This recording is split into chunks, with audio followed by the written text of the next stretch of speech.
Hi, I'm Marie-Nathalie Beaudoin, and today I will talk about neurobiology and therapy. There has been so many exciting discoveries and findings in neuroscience and brain research the last 2 decades that it's fascinating to examine how these apply to the therapeutic conversations we have with clients. How is it, for example, that we can make changes that we see in therapy stick in clients' mind and be helpful in everyday lives? How is it that we can improve our therapeutic work with people to make sure that it is really helpful? Let us begin by a key understanding of the brain. Many structures are seriously neuroplastic. This neuroplasticity is really good news because you're constantly evolving and frequent experiences become programmed in stronger ways. This neuroplasticity is also bad news because if you allow yourself to grow overly anxious or angry, the habit becomes increasingly powerful and more difficult to control. At some point, people can even react with disproportionate anger towards well-intentioned people or their loved ones. That's because some structures of the brain can grow faster, bigger, and more connected over time, as we'll see in the following entertaining skit with professional improviser Chris Miller of Life Plays. Now, if Chris was to have a problem or say that he had a fear of a creature of some kind, what kind of creature would that be, Chris? Oh, a dog? A dog? What Yeah. kind of a dog? A big dog with big jowls that hang down and big teeth and maybe even has claws like a cat, like a dog like that. Okay, wow, that would be scary. Yes. Yeah. Okay.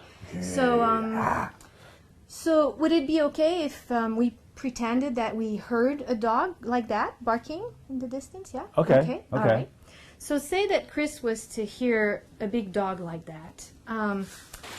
There's this big neural network that would be activated. Here I only have one brain cell representing it, but it would be activated and it would be more powerful than our other neurons, right? The neurons that we were looking at earlier could be in some ways neurons that represent signals for being calm and taking a deep breath and thinking it's just a sound, it's not really dangerous. So this neural network could be activated, but at the same time, this other neural network with a big neuron is co-activated. So this one has a bigger cell body, has an axon that has more myelin around it, which makes it conduct signal faster. So if you think about it, Chris may have both responses in his brain. This, calm yourself, it's okay, it's just a sound. This, it's a dog barking and it's scary. When you think about it, in which direction is the brain more likely to send a signal that will trigger a response? Well, most of the time the brain will fire to the fastest, strongest, and most powerful neural network. Now, what are we going to do about this? If we're therapists working with people who have big problems in their lives or who have habits, or if we're an educator working with a child, and this child has a powerful neural network for a problem like that in his brain associated with intense negative emotions, how can we help those people listen more and activate more those other neural networks that are associated with more helpful response than listening to the more intense problem type of response? How can we do that? The first way is to reduce the power of the problem neural network. This is most effectively done in collaborative therapeutic conversations that encourage new perspective, understandings, and meanings.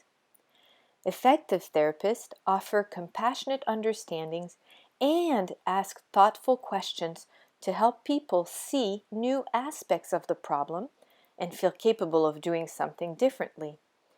Physiologically, these questions trigger activity in the brain, which allows experience and memories to be processed and stored very differently. During a trauma, for example, the brain can be over-focused on the external threat and store internal experiences, such as intense emotions, in a problematic manner. The event can be stored in a different corner of the brain where the memory doesn't quite fit and will stay problematic until it is stored more effectively. People have to fully recognize an experience to neutralize it.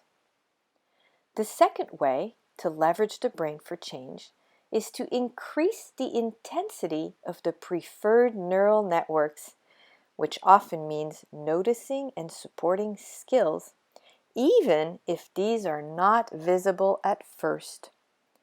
Some of these skills can be experienced as a faint little voice in our mind asking questions like, "Are you sure this is a good idea?"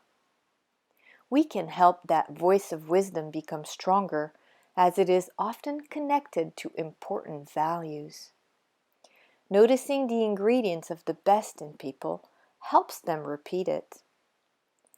The third way is mindfulness, as it can accomplish both a reduction of problem and a strengthening of skills.